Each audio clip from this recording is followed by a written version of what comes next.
Tifa tuh bisa membayangkan nggak sih kalau dia harus bikin fake dokumen semacam itu? Ya. Dari pasca ke puasa udah salah kan? Belum nama-nama. Iya. Dan bentuknya harus mirip dengan kedaulatan rakyat di masa lalu. Atau yang lebih penting adalah ngapain juga polisi harus buat dokumen palsu. Kebohongan yang diulang-ulang akan menjadi kebenaran. Nah, fitnah, kebohongan disebarkan terus, akhirnya jadi benar-benar jadi seolah-olah benar gitu. Itu ya akhirnya daripada terus berkembang ya Pak Jokowi ini aja gitu ini. Dan dia merasa di antara terlapor ya. Roy Suryo dan lain-lain. Dia tuh yang paling berat menerima perundungan dari Termul katanya. Ternaknya Mulyono atau buzzer. Termul. Kita.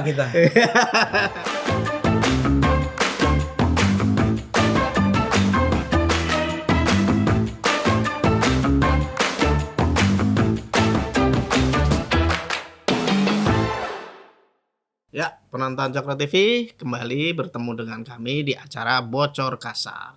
Saya Kajito Alkayani ditemani oleh Bang Ade Armando. Halo. Kemudian ada Mas Warsa Tarsono alias MWT. Siap. Ya. Kali ini kita akan ngobrolin soal podcastnya Refli Harun, Bang Ade, Mas Warsa. Di situ ada beberapa bintang tamu, salah satunya adalah Dr. Tifa. Nah kebetulan di sesi tersebut mungkin dipecah-pecah videonya ya. Dr. Tifa yang kita kenal sebagai anti Jokowi. Ya, seorang pembenci Jokowi. Pembenci Jokowi. Penganalisis yang nggak jelas. Pokoknya semua dianalisis sama dia. Oke, nah Dr. Tifa di sesi itu sedang istilahnya curhat gitu ya. Dia di podcast tersebut ada sebuah judul yang lumayan berani, meskipun ada tanda tanya di sana. Judulnya adalah ngeri sekali dugaan Dr. Tifa ini. Bareskrim gunakan data palsu, tanda tanya. Koran KR-nya salah tanggal. Nah, itu masih ada tanda tanya. Kalau yang kemarin itu kan polos ya. Pernyataan. Bukan pertanyaan. Bukan pertanyaan. Kalau ini masih ada kira-kiranya gitu. Nah, yang dipersoalkan adalah sebagian besar ya itu soal konferensi persnya Bareskrim Polri yang menunjukkan bukti-bukti bahwa Pak Jokowi itu benar-benar kuliah di UGM. Nah, salah satunya yang dibawa menurut Dr. Tifa itu adalah gambar dari koran Kedaulatan Rakyat di Jogja itu. Nah, disitulah dia mulai mempersoalkan Bang, ada misalnya dia menyebut fake dokumen.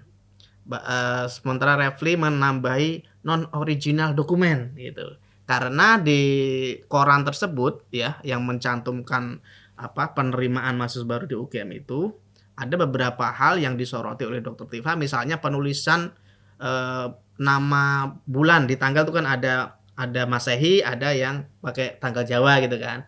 Nanti disebut di situ puasa, mestinya kan pasa. Tulisannya pasa tapi bacanya poso karena bahasa Jawa kan. Nah, itu yang dipersoalkan oleh Dr. Tifa gitu loh. Dia menyebutnya saya minta maaf, ingat saya bukan orang Jawa. Jadi buat saya apa pentingnya? Makanya. Dan itu yang dipersoalkan oleh Dr. Tifa karena sesuatu yang menurut dia sangat penting. Penulisan pasa tadi yang dibaca poso tadi itu sampai keliru. Nah, itu besar kemungkinan menurut dia itu fake dokumen tadi. Itu rekayasa. Karena tidak ditulis. Karena tidak tulis dengan benar. Mestinya kan koran tuh pasti nulis. Nggak, harusnya nulis apa? Harusnya ditulis pasa. Dia nulisnya puasa. Bahasa Indonesia gitu loh.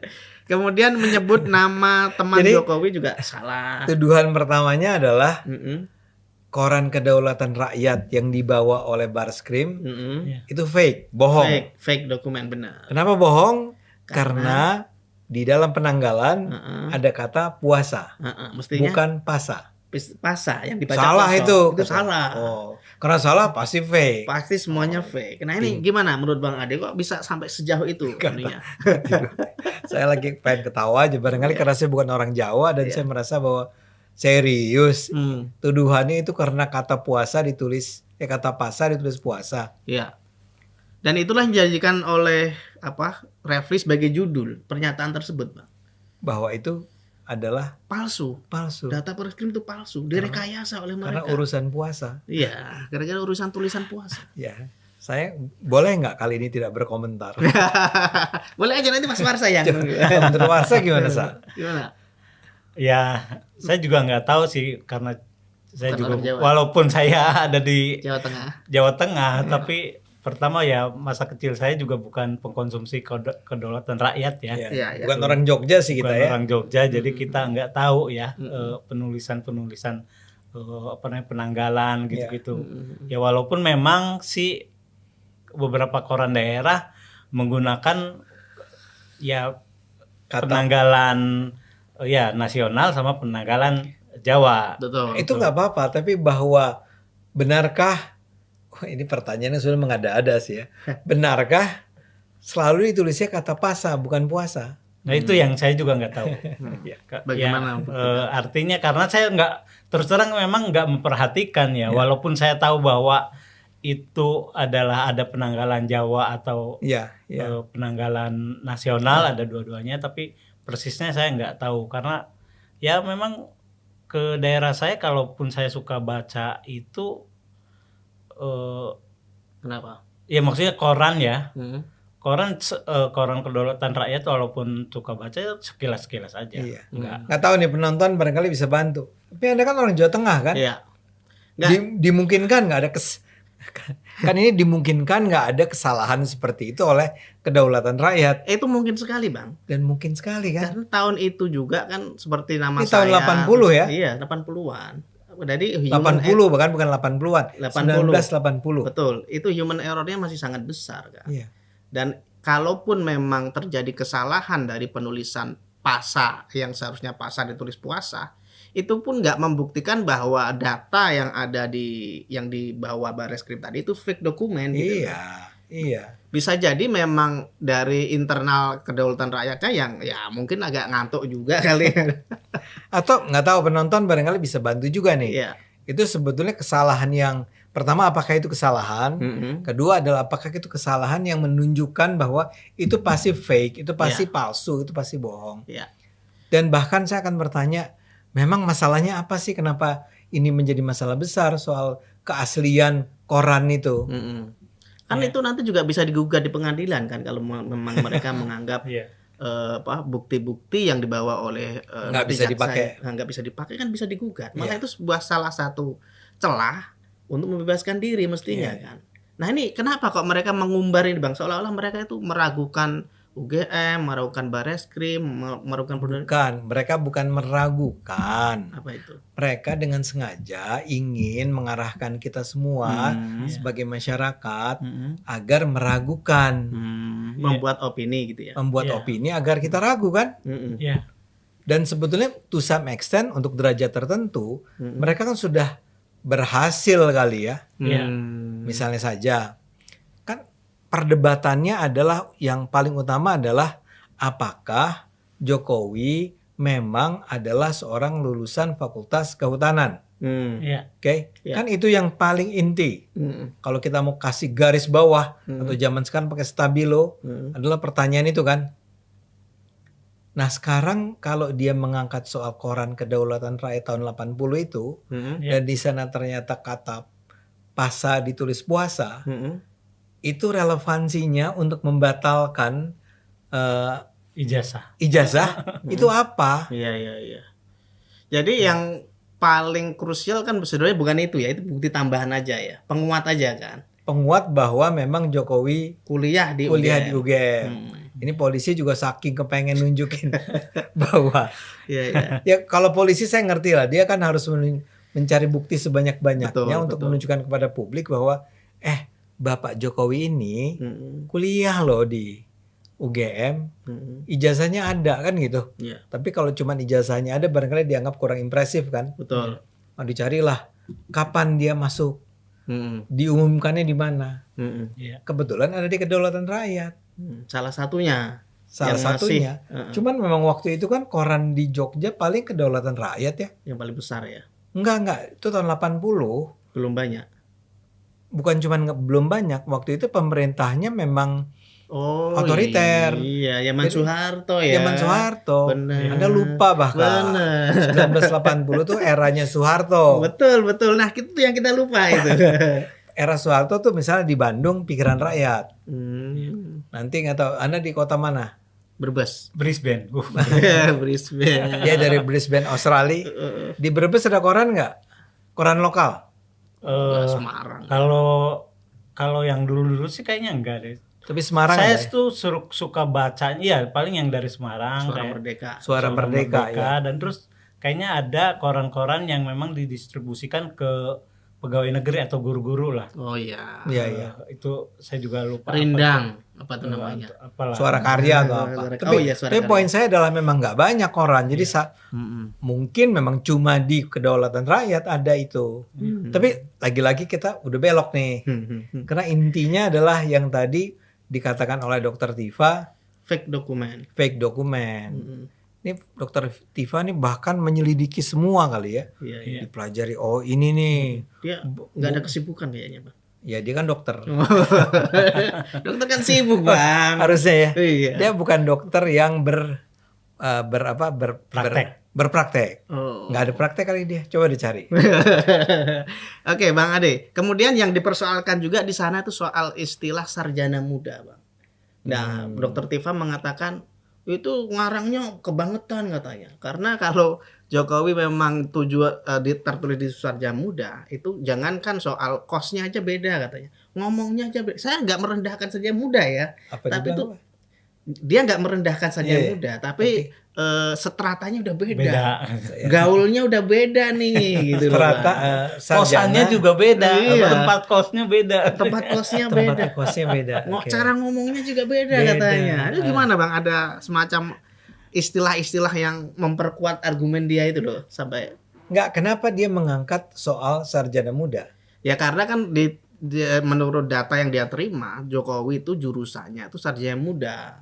Dia kalau nggak salah nih Tifa ini ngomong bahwa ada formulir yang diisi Pak Jokowi, ada kode SM atau apa gitu yang menunjukkan bahwa menurut dia akhirnya itu dianggap sebagai sarjana muda gitu. Formulir itu formulir apa? Formulir registrasi ulang. Registrasi. Itu si Tifa dapat dari mana? Formulir registrasi. Nggak tahu itu data dari dia, Bang. Karena memang kan si Refli Harun juga di podcast itu sempat ngomong bahwa mestinya Dokter Tifa bawa bukti-bukti itu sebagai penguat di sini. Tapi ya dia nggak ini. Dia ngomong nanti kita ini gitu aja, nggak dipaparin. Jadi kalau buat sekarang pertama-tama yang paling awal harus kita pertanyakan itu formulir registrasi apa dan bagaimana Dokter Tifa. Apakah Dokter Tifa memang memiliki formulir tersebut? Nah, itu. Yang pertama itu ya. Dan menurut saya sebetulnya memang benar tuh yang disebut Refli. Ya Refli kan orang hukum ya. Iya. Jadi dia nanya, bawa nggak ininya? Kalau cuma ngomong, wah saya udah ketemu nih di formulir itu. Dia nulisnya SM. Di mana formulirnya? Adalah. Nanti kita bagi nanti. Kapan? Ya nanti aja kalau udah di pengadilan. Pertama kalau saya meragukan tuh ya. Meragukan bahwa dia menulis Pak Jokowi itu menulis SM. Jadi betul SM tuh sarjana muda kayaknya. Kalau betul itu tertulis ya. Tapi yang pertama-tama saya ragukan adalah apakah ketika itu tahun 1980 orang masih mengenal istilah sarjana muda. Kenapa? Saya kan seangkatannya Pak Jokowi nih. Di UI, Bang. Bedanya cuman saya di Jakarta, dia di Jogja. Betul. Dia UGM, saya UI. Kalau nggak salah nih, saya ulang nih buat penonton. Kalau nggak salah, ketika itu orang sudah tidak menggunakan istilah sarjana muda. Kecuali dia emang sekolahnya di sekolah kayak akademi gitu loh. Masih ada istilah-istilah gitu ya? Ya, karena waktu itu kan ada banyak akademi yang memang lulusannya tingkatannya bukan sarjana. Tapi sarjana muda. Tapi kalau dia kuliah di Fakultas Kehutanan, UGM, saya duga ya, udah nggak ada option mau sarjana pilih jadi sarjana muda atau jadi sarjana. Saya duga ya. Hampir pastilah. Pak Jokowi itu nggak masuk dulu ke SM terus melanjutkan ke sarjana.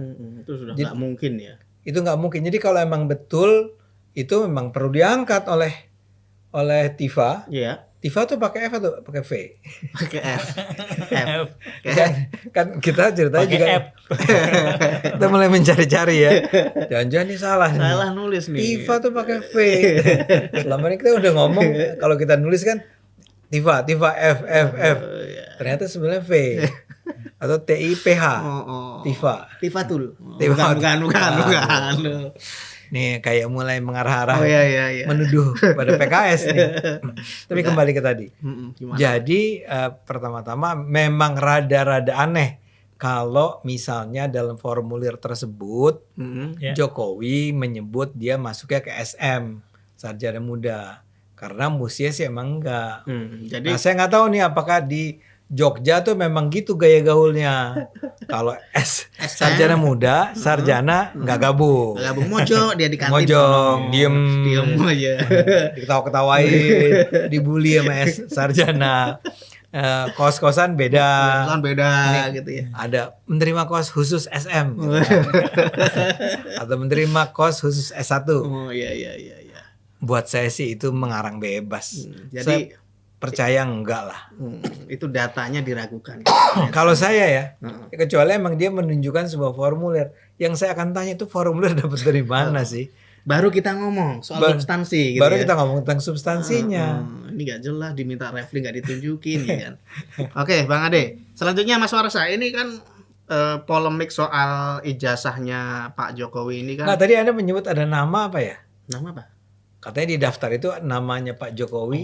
Nama temennya. Nama temennya. Kan di Andi apa sih? Anji ditulis namanya Andi kan sekarang dikenalnya sebagai Andi tapi ditulis di situ tuh Anji dengan DJ. Gitu. Gitu loh. Itu kenapa? Jadi apa? Kenapa jadi masalah itu fake masalah tadi. Ya. Seolah-olah fake dokumen. Iya, jadi seolah-olah bahwa ini sebenarnya Anji apa Andi gitu. Kalau bener Andi kok tulisannya Anji. Jadi itu yang menunjukkan bahwa ini itu bohong. Bohong jelas. Polisi itu menipu mengganti nama Andi menjadi Anji.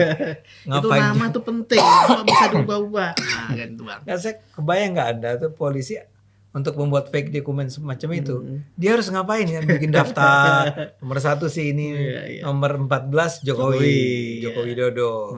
Nomor-nomor lainnya ngarang-ngarang sendiri dong.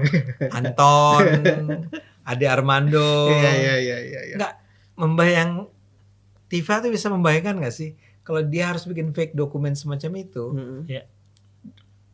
Dari pasca ke puasa udah salah kan? Belum nama-nama. Iya. Dan bentuknya harus mirip dengan kedaulatan rakyat di masa lalu. Atau yang lebih penting adalah ngapain juga politisi harus buat dokumen palsu. Betul. Kalau emang itu nggak diperlukan. Iya. Kan dari UGM, bukti dari UGM sudah cukup. Jadi kalau ada eksternal itu kan buat memperkuat. Kalau nggak ada ya udah kan gitu mestinya kan. Ini memang. Oke, Bang Ade Armando. Tapi saya mau komentar satu hal lagi nih soal Tifa ini. Anda kan bilang nih, Tifa itu munculnya nggak sendirian kan? Nggak. 3 orang. Ada kuasa hukum ya kalau nggak salah ya. Iya. Siapa namanya? Wah, saya lupa.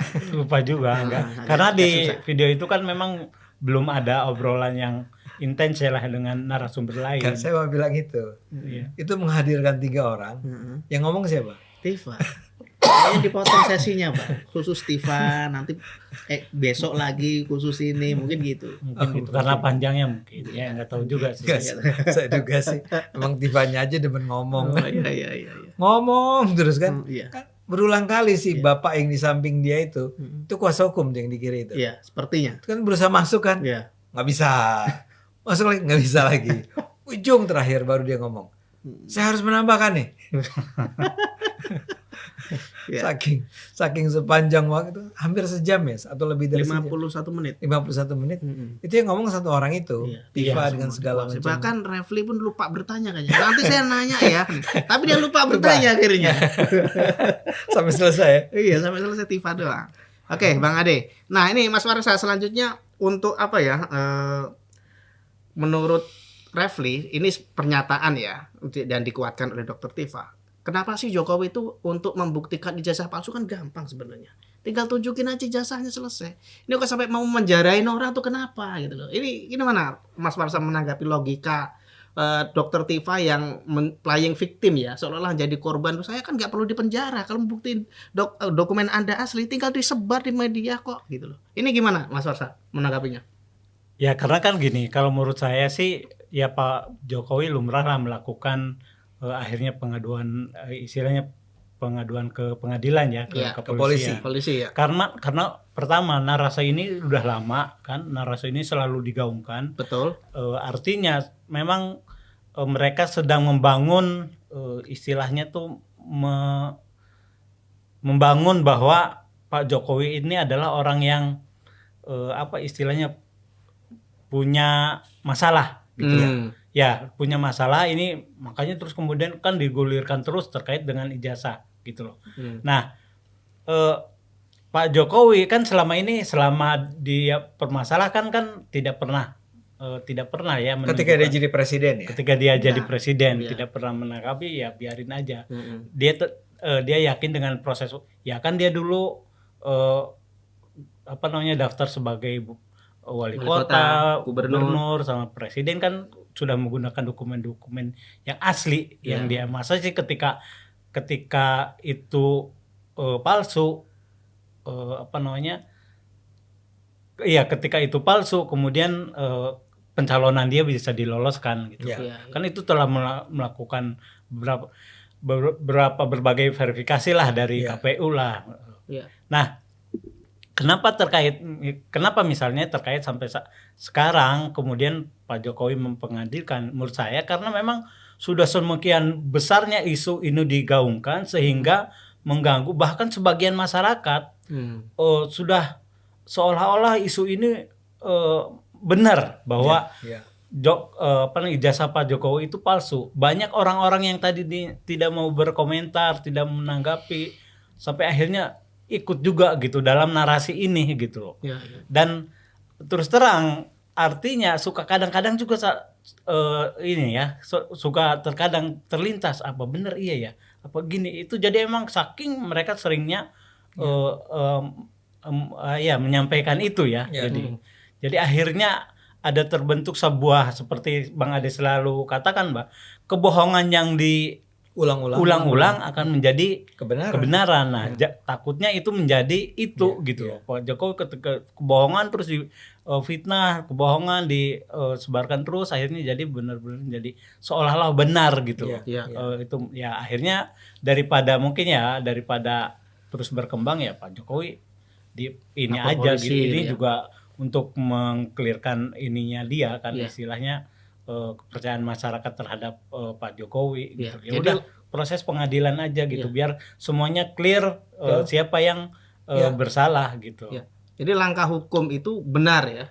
Logis dan memang hak Pak Jokowi. Iya. Anda sendiri gimana? Loh, saya merasa itu agak terlambat mulai dilakukan. Kenapa nggak dari dulu? Orang-orang ini dibiarkan bebas mencemari public sphere kata Habermas. Ruang publik kita itu dicemari. Iya, enggak bisa ngomong gitu. Cara ngomong gitu, Bang. Nah, itu gimana Bang Ade? Anda tuh enggak tidak melihat bahwa ya dulu itu Jokowi kenapa tadi yang seperti dikatakan oleh Warsa. Dia tidak melakukannya dulu karena dia dulu presiden. Betul. Ya, menurut saya itu kan sebuah sikap yang betapapun Anda mungkin nggak setuju ya, dia bijaksana. Itu pandangan saya. Gimana? Menurut Anda ketika dia jadi presiden, ya udah hajar aja. Kalau saya bukan Pak Jokowi ya, tapi kalau saya digituan, saya sudah laporkan itu Pak, Bang. Karena memang. Jadi bahkan ketika saya jadi presiden, kalau saya di posisi Pak Jokowi, saya akan tetap laporkan. Karena itu sudah. Pertama ya tadi disebutkan bahwa itu kebohongan yang diulang-ulang, mencemari opini publik dan seterusnya. Kalau nggak dilaporkan jadinya ini orang-orang itu merasa benar. Tapi gini, ini menarik ya memang kelompok-kelompok ini nih yang anti Jokowi ini. Bukankah sebelum ini ada Bambang Tri dan siapa itu yang bikin buku ya? Iya, bikin buku. Jokowi Undercover itu. Itu kan udah sampai di penjara, betul. Dia menyebut ijazahnya palsu juga kan? Kalau tidak salah kan? Iya, tapi kalau nggak salah itu ijazah SD, SMA, SMP, SMA. Bukan UGM. Tapi maksud saya gini, kan ketika seseorang dihukum itu salah satu tujuannya adalah efek jera kan? Betul. Iya. Maksudnya itu, ya. Jadi jangan sembarangan nuduh nih. Bambang Tri ini dihukum gara-gara dia sembarang nuduh. Iya. Kan tentu saja salah satu harapannya orang tidak akan mengulang kesalahan yang sama kan? Bambang Trinya sih udah nggak mengulang kesalahan yang sama. Wong udah masuk penjara. Udah masuk penjara. Lah ini masih terus. Iya. Nah, saya mau maksudkan kan dulu itu dia nggak turun tangan pun, Jokowi nggak turun tangan pun, udah ada orang yang ditangkap gara-gara orang itu. Saya nggak tahu waktu itu pasti bukan pencemaran nama baik ya, karena kalau pencemaran nama baik itu mesti aduan kan, ya. Jadi mungkin ada pasal lain yang dipakai. Dia menyebut nama orang lain yang disangkut-sangkutkan dengan Jokowi. Bahwa Jokowi itu anaknya PKI, bahwa Jokowi punya saudara namanya ini gitu loh. Ya orang ini merasa dicemarkan, dia dilaporkan gitu.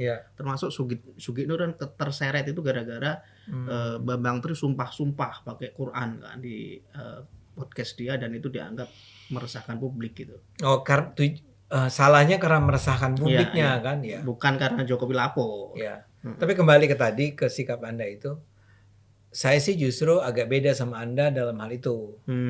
Saya bedanya tuh gini, kalau saya jadi presiden, saya laporkan nggak si Tifa ini dari dulu. Kalau Bang Ade gimana? Mungkin saya setuju sama Pak Jokowi, nggak usah lah. Tapi mungkin memang iya, saya akan menjawab. Ya. Tapi itu bukan kewajiban dia untuk menjawab sebenarnya. Tidak ada kewajiban artinya. Kalau dia nggak mau jawab juga boleh. Betul. Ya. Sekarang seperti si Tifa ini, kan dia sampai nangis-nangis tuh. Iya. Ya kan? Nangis, drama lah. Nah, kita sebutnya drama queen. Ya. Tapi dalam yang podcast yang ini nih yang sama Refli, dia bilang, saya menangis itu bukan karena apa? Bukan karena apa ya? Sedih. Bukan karena sedih. Saya marah. Enggak, bilang aja lu takut. Tapi sekarang kayaknya udah ada yang kasih ini nih, support. Nggak usah takut, kita berada di belakang ibu gitu kan. Nah, dia sampai nangis-nangis dan bilang bahwa apakah Pak Jokowi benar-benar ingin menahan saya seorang ibu rumah tangga apa ya? Saya tidak tahu. Ya itulah kalimatnya gitu, dia seorang ibu. Jadi kayak dia membangun sebuah ajakan untuk orang bersimpati pada dia sebagai seorang ibu, seorang perempuan yang sedang memperjuangkan kebenaran. Betul. Pak Jokowi kepengen menangkap saya, kan gitu. Dan disitulah terulang tuh kalimat apa namanya? Perlihatkan saja ijazahnya, ya kan? Itu yang saya ulang. Nggak ada kewajiban Jokowi menunjukkan ijazahnya kepada Ibu Tifa. Dan kalau menurut saya bahkan itu bukan satu jaminan bahwa kemudian Tifa dan kawan-kawan itu juga akan berhenti. Betul. Gitu loh. Itu bukan jaminan gitu. Itu hanya ya alasan. Artinya gini loh, bahkan sudah ada orang yang dihukum karena tuduhan itu masih persoalkan juga gitu. Jadi ya udah. Misalnya kita bayangkan aja apa yang terjadi kan. Kan emang Tifa, Roy segala macam sempat datang ke Solo kan? Ke UGM. UGM tapi datang nggak ke Solo? Ke Solo itu yang apa namanya, Rizal Fadila. Oh, Rizal Fadila. Yang ke rumahnya Pak Jokowi sempat. Tapi bayangkan si Pak Jokowi mengeluarkan ijazahnya, dia harus bongkar segala macam, dikasih. Ini ijazahnya, ya. Terus palsu. Iya, makanya nggak ada jaminan. Artinya dia kan minta dikasih lihat dan dia diberi ijazah kan. Pak Jokowi minta agar wartawan saya tidak memotret. Saya nggak tahu kenapa. Tapi jangan dipotret ya. Kan dia udah nunjukin. Dia tidak menunjukkan kepada Tifa, tapi dia menunjukkan kepada wartawan. Wartawan itu wakil dari publik. Artinya dia sudah menunjukkan. Dia sudah menunjukkan ke polisi. Ya. Sekarang apalagi yang diminta oleh Dokter Tifa dan kawan-kawan ini. Tapi ya terkait soal nangis tadi Bang. Tadi kan sebenarnya nggak hanya soal bahwa dia ingin menegaskan dia sedang marah, tapi dia juga menyebut Indonesia itu misogini katanya. Oh iya. Sebenarnya misoginis gitu kan. Misogini itu artinya adalah kalau versi dia sih apa ya? Bukan membenci perempuan ya. Kalau versi dia itu apa istilahnya? Merendahkan. Ya kayak gitu. Tidak menghargai perempuan gitu loh. Misogini itu. Jadi kayak sebuah sikap yang merendahkan perempuan atau membenci perempuan. Ya berdasarkan gender gitu ya. Iya, iya. Dan dia merasa di antara terlapor ya. Roy Suryo dan lain-lain. Dia itu yang paling berat menerima perundungan dari Termul katanya. Ternaknya Mulyono. Atau Termul. Kita. Itu gimana Bang? Kok dia bisa mengklaim bahwa dia yang paling terzalimi dalam kasus ini? Kenapa itu? Ya memang ada sih. Orang seringkali mengait-ngaitkan dengan keperempuanan dia kan. Ya kan karena emang ini dunia, orang menganggap ini dunia laki-laki nih. Politik yang serba kotor, kasar ini. Ya. Nah begitu si perempuan datang muncul, dan harus diakui kan Tifa nih lumayan cantik kan. Dengan jilbabnya dan segala macam. Maka orang-orang Termul ini nggak semua, tapi sebagian pasti akan mengaitkan dengan keperempuanannya itu. Iya. Dan mengatakan misalnya ini betina apa sih nih, perempuan jalang segala macam kan. Iya. Saya bisa paham bahwa itu mungkin terjadi. Itu mungkin terjadi, tapi jangan pikir kami Ternak Mulyono ini itu misoginis. Enggak, kami tidak misoginis. Kami tidak marah kepada Tifa karena Tifa itu perempuan. Roy Suryo juga kita bukan benci, tapi kita marah sama Roy Suryo, sama Rismon Sianipar, sama siapa lagi si Rizal Fadila. Kita juga marah ngeliat tulisan-tulisannya. Rizal tuh kalau menulis luar biasa kasar. Benar, tapi kan kita nggak akan sebut ini dasar jalang, bandot atau apa, nggak mungkin. Iya. Jadi mungkin ada, tapi kan ya kita tadi lihat Tifa ini memang sedang dengan sengaja membangun drama queen, ya. Dia ingin mengajak para perempuan bersama-sama itu merasa bahwa yang diserang ini bukan cuma Tifa ya. Tapi Tifa dan kawan-kawan para perempuan lainnya. Jokowi itu anti perempuan. Seolah-olah begitu ya yang di ini ya. Lain dia bangun itu kan. Iya. Nah kita jangan kemakan juga dengan itu. Ya. Jadi Dokter Tifa itu seolah-olah selama ini kan dia nyinyir ya, ngomong suka-suka sebagai netizen ya. Giliran dia mendapatkan karma sosial ya karena ulahnya. Kan selama ini orang-orang yang geram ya, mungkin yang orang yang menyukai Jokowi, yang menghargai kinerjanya waktu jadi presiden itu geram tapi diam. Karena apa sih? Cewek satu ini mak-mak komplek gak jelas. Itu mungkin ya awalnya gitu ya. Iya, pasti ada itu. Ketika terbukti bahwa menurut persepsi mereka atau menurut pendapat mereka Tifa itu sudah jelas salah, sudah gak logis. Tuntutannya atau kekritisannya itu sudah nggak pakai dasar, sudah UGM mengakui, Barreskrim menyatakan ijazahnya asli, nanti tinggal bergulir ke pengadilan lah. Mungkin saking gondoknya terlepas, itu kan salah satu fenomena medsos saja ya. Kenapa kok itu membuat Dokter Tifa tuh menjadi semacam wah saya terzalimi oleh termul ini, saya banyak hal lah, atau gara-gara dia pakai jilbab mungkin dia merasa bahwa perempuan berjilbab tuh mestinya nggak boleh dirudung, mungkin gitu ya. Jadi ada semacam. Tapi mungkin juga memang ya kita kan nggak baca ya maki-makian terhadap Tifa itu kadang-kadang memang bisa sangat kasar sih. Ya kita juga sebenarnya nggak setuju lah. Nggak setuju lah kalau ada teman-teman Ternak Mulyono nih sesama teman untuk janganlah Tifa itu diserang. Kita menyerang tanda petik mengkritik dia karena gagasannya dong, jangan karena dia perempuan ya. Tapi memang dia kayak misalnya saya kasih contoh nih, dia tiba-tiba menangis di iNews. Itu di iNews ya, yang dia bilang sebagai seorang perempuan gitu. Ya Anda sendiri ngangkat itu, ya Anda kepengen melihat ini sebagai penyerangan terhadap ibu-ibu. Keperempuanannya itu menjadi sebuah unsur yang penting, sebuah faktor yang penting. Itu kayak Anda memprovokasi orang untuk menyerang Anda karena Anda perempuan. Ya kan? Iya. Ya, saya nggak setuju dia diserang karena dia perempuan. Iya. Tapi Anda harusnya tahu diri juga dong.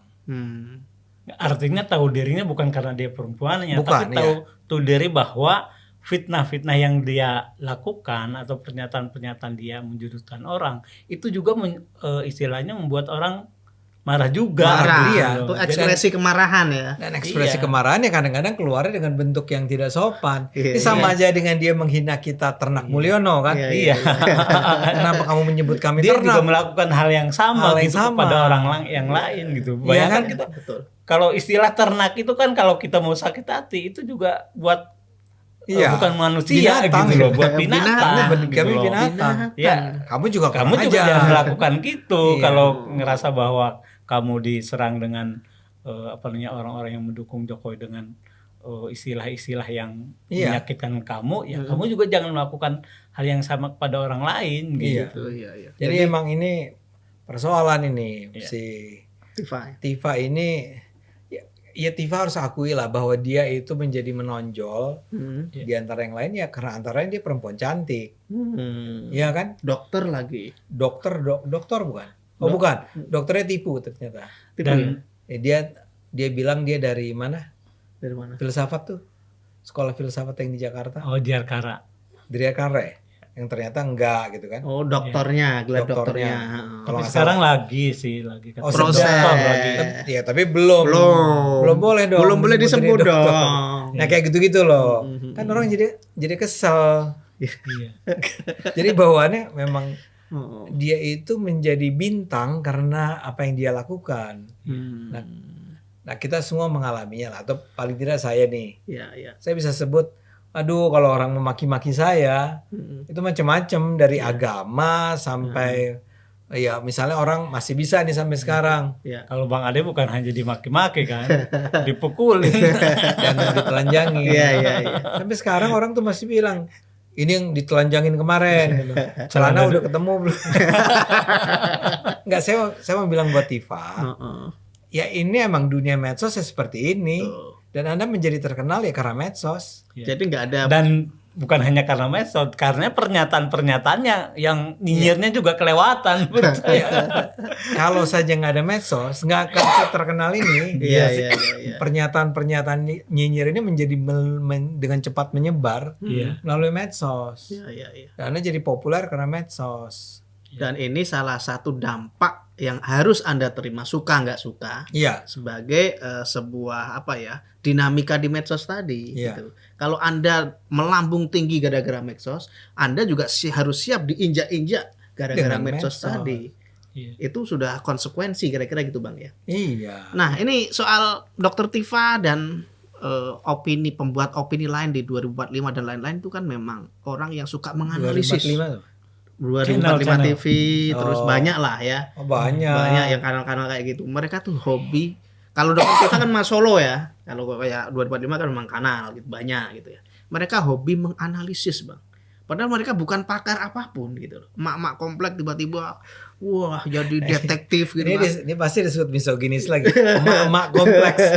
Enggak, ini pengandaian aja. Ada seorang mak-mak komplek yang tiba-tiba jadi seorang detektif gitu. Wah, ini ada kasus begini, puasa, kasus ritek, korupsi, PJB. Wah ini ada hubungannya sama Kaisang ini. Padahal nggak ada benang merahnya, nggak ada indikasinya. Yang mana Kaisang? Itu dulu ada kasus Sritek dikait-kaitkan dengan Kaisang. Itu contoh Bang. Sritek dikait-kaitkan dengan Kaisang. Pokoknya karena karena Solo ya. Karena Solo ada hubungannya. Ini pasti ada hubungannya dengan ini gitu. Banyak ada kasus seperti itu kan. Nah, Dokter Tifa juga begitu Bang.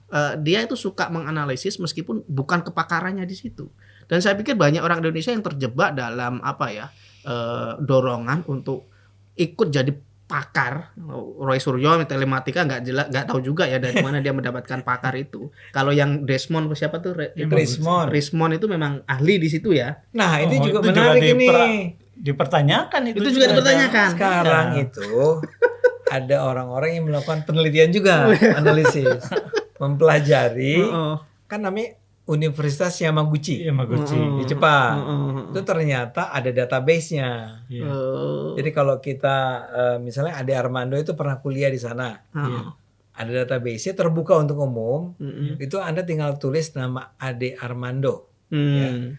Kapan dia lulus, nama disertasinya apa atau nama tesisnya, kapan dia masuk, dia dari bla bla bla bla. Harusnya ada. Rismon dicek nih sama tim Ternak Mulyono.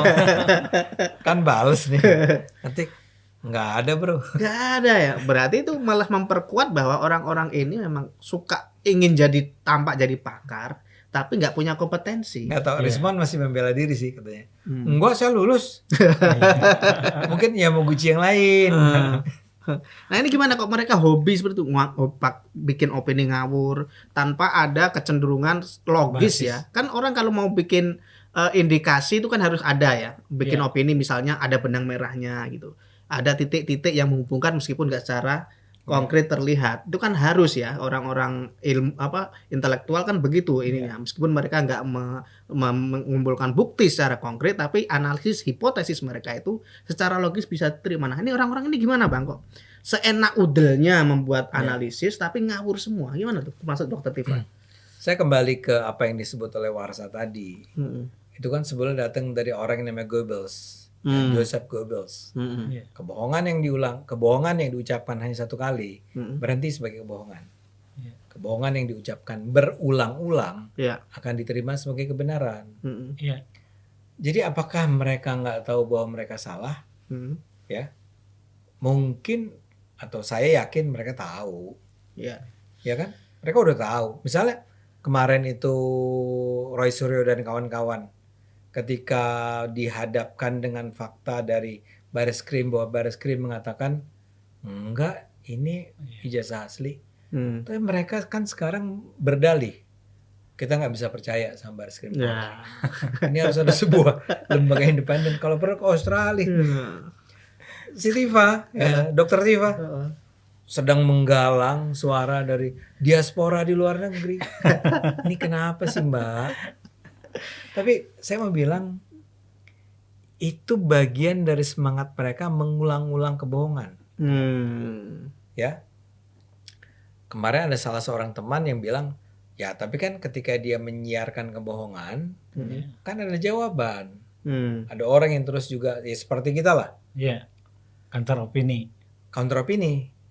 Nah, tapi kan Anda barangkali ingat dengan istilah apa namanya, gaung echo chamber. Echo chamber itu kan bilang gini. Sekarang ini karena karakter dari media sosial, Anda bisa saja berada dalam gua-gua yang di dalamnya terdengar suara-suara yang echo, mengulang-ulang dari apa yang sebelumnya sudah bergema.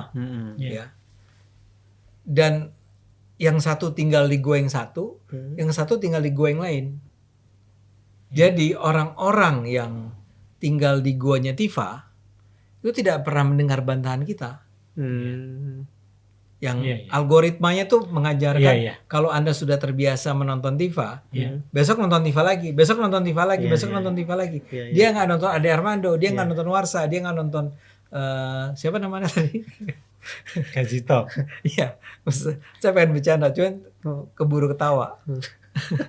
Nggak dengar Kajito, nggak dengar Belmondo, nggak dengar segala macam. Iya. Echo chamber tadi ya. Echo chamber tadi. Bahkan kan itu, bahkan kan Chat GPT juga kecenderungannya begitu kan. Chat GPT. Iya, jadi apa yang kita tanyakan itu jawabannya sesuai yang selama ini pencarian kita gitu, concern kita kemana. Jadi kan bahkan ChatGPT juga pakai algoritma semacam itu. Iya. Kalau anda adalah anti Anies gitu ya, Anda kan terus dapat yang anti Anies yang gitu mendukung dengan persepsi Anda. Iya.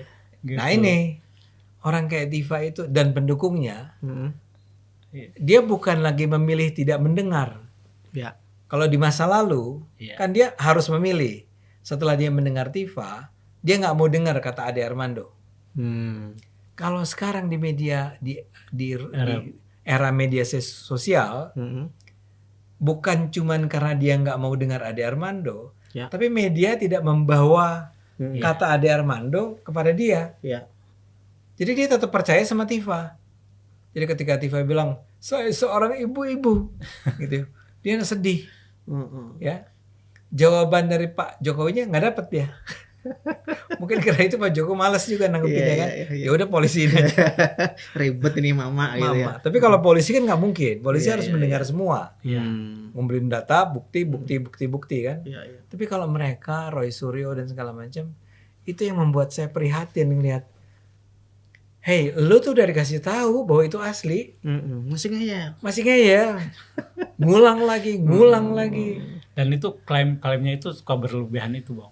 1 miliar %. 1 miliar %. Ya kalau mengklaim peneliti itu kan mestinya pernyataan kayak gitu tuh pernyataan yang dihindari kan. Iya. Gitu loh. 99%, ada juga yang 99 lah. 99% tuh ijazah palsu. Nah, buktinya apa? Pokoknya ijazah palsu. Iya. 1 miliar. Ada yang 1 miliar. Rismon itu ngomongnya 1 miliar itu. Rismon Pak Suryo? Ya Rismon kalau nggak Rismon. Yang itu ijazahnya palsu tadi. Itu kalau betul-betul terungkap. Kan itu yang jenis huruf. Times New Roman. Iya. Gara-gara itu ya. Dan itu sekarang udah mulai banyak yang bantah. Times New Roman tuh udah lama, dari tahun 50-an udah ada. Di UGM pun udah banyak. Iya, di percetakan sih udah banyak. Nah, mungkin tapi di komputer memang kan mungkin belum. Betul, ya. mungkin ya kita nggak tahu. Iya. Tapi satu hal memang kita jangan pernah lupa sebetulnya di belakang ini semua ya selalu kita harus membuka kemungkinan terhadap adanya kepentingan politik. Jadi ini bukan sekedar karena mereka betul-betul percaya bahwa Jokowi itu ijazahnya palsu. Ya. Jadi bukan karena saya merasa bahwa kalau seorang presiden saja itu ijazah yang palsu, betapa buruknya pendidikan kita. Karena itu saya harus memperjuangkan, membuktikan bahwa itu asli atau palsu. Kalau semangatnya semacam itu, mestinya begitu dia tahu itu asli, ya udah, cukup mundur gitu ya. Oh asli, alhamdulillah, kan gitu. Iya, harusnya gitu. Tapi kalau Anda punya tujuan lain, kan barangkali Anda kepengen bahwa itu memang palsu. Kepengen bahwa terbukti ijazahnya Jokowi palsu. Iya. Karena ini akan menjatuhkan reputasi. Betul. Nah dalam hal ini makanya yang kalau saya nggak tahu ini udah mau terakhir kan? Iya. Saya akan bilang jangan lupa siapa sih yang didukung oleh Dokter Tifa ini? Siapa, Bang? Dia tuh pernah bilang ada seseorang di Indonesia ini yang kapasitasnya sudah menjadi Dirjen PBB. Bukan sekedar calon presiden. Siapa sah? Anies Baswedan. Oh iya. Dia bilang dengan pengalamannya Pak Anies itu bukan presiden dia itu. Ya Dirjen PBB. Sekjen PBB. Iya. Nah, ya gitulah kira-kira. Iya. Saya tutup di situ aja. Iya. Oke, Mas Ursa, ada tambah? Enggak, kalau saya tuh gini, kan ijazah itu dikeluarkan oleh perguruan tinggi dalam hal ini UGM. Itu kan yang menerbitkan mereka. Semestinya kan sebagai ya kita kemana kita ketika kita akan menyatakan bahwa itu palsu atau asli, itu kan sebenarnya harus kembalinya ke universitas yang mengeluarkannya kan, lembaga pendidikan yang mengeluarkannya, karena ijazah asli itu kan adanya cuma satu, adanya di pemilik kan. Iyalah. Tapi ya di universitas atau itu cuman salinannya. Gitu. Artinya ketika sebuah lembaga yang sudah menyatakan bahwa itu asli mereka mengeluarkan, ya mestinya kita percaya lah. Betul. Karena kenapa kalau artinya kalau kita nggak percaya berarti ya kita nggak sudah meruntuhkan organisasi universitas. Dan itu emang dilakukan sendiri, gitu loh. Mereka emang melakukan dan bilang bahwa UGM nggak bisa dipercaya. Jadi Bareskrim bisa dipercaya. Sudah sangat berlebihan. UGM nggak bisa dipercaya. Betul. Jokowi nggak bisa dipercaya, apalagi Warsa. Ya, itu ya, Mas Faresa, Bang Adi. Oke, ya, terima kasih ya penonton Cokro TV. Demikian yang kami diskusikan kali ini. Semoga kita mendapat inspirasi, pencerahan bahwa apa yang dilakukan oleh para terlapor ini sebenarnya upaya untuk menggiring opini publik. Padahal gampangnya kalau mereka ingin membuktikan kebenaran, tinggal dilanjut aja proses hukumnya di pengadilan. Apapun yang membuat bukti-bukti yang dibawa oleh jaksa nanti, oleh Pak Jokowi nanti itu diragukan, tinggal dibalikkan saja di sana. Tapi yang terjadi adalah penggiringan opini, pemutarbalikan fakta, bahkan ada memakai emosi ya, keperempuanan supaya publik berpihak pada mereka. Tapi apapun itu, mari kita tunggu kelanjutan kasusnya nanti saja. Demikian, terima kasih dan sampai jumpa.